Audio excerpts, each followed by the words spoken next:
Qadın oturur yataq otağına lüt 10 dənə kişiyə internetindən özünün reportajı. Axı kəbin özü müqavilədir. Ərlə arvad arasında müqavilədir. Müqavilə bilirsiniz nə tərəfdir? İki tərəfli. Mən o vaxta qədər səninlə ər ola bilərəm ki, sən də o vaxta qədər məndən arvad kimi öhdəlikləri yerinə yetirəsən. Qadının funksiyaları var. 4 dənə funksiyası var. Nənə funksiyası var, ana funksiyası var, bacı funksiyası var, arvad funksiyası var. Bu funksiyalardan doğan hüquqları və öhdəlikləri var. Sən bu öhdəlikləri yerinə yetirə bilməzsən, onda bu hüquqlardan istifadə edə bilməzsən. Hüquq elə yalnız tez-tez deyək, qadın hüququ. Bəs qadın öhdəlikləri?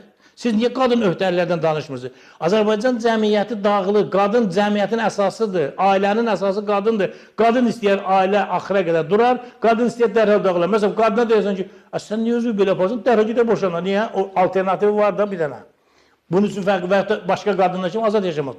Bu Azərbaycan cəmiyyətini dağıda bilər. Yəni siz boşanmaların əleyhinəsiniz? Mən yox, anam bacım. Əgər biz müsəlmanıqsa, təbii ki, müsəlmanıq. İslam dini əxlaqsızlıq istisna olmaqla qadının boşanmasına zina hesab edir. İsa Peyğəmbər İncildə deyir ki, bir qadını boşamaq zinadır, həmin boşanmış qadınla evlənən insanda zina eləyir. Çünki boşanmaq, qadın əgər bilir ki, boşanan kimi 50 dənə müştərisi var, başqa ərə gedəcək.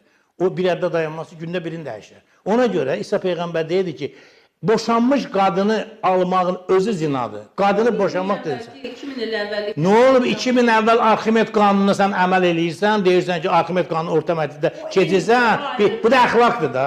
Əxlaqla elmin fərqi nədir ki, əxlaq bir dəqiqə icazə ver də. Sən mənə əxlaq təbiət qanunun sosial qanun kimi təzahürü deməkdir.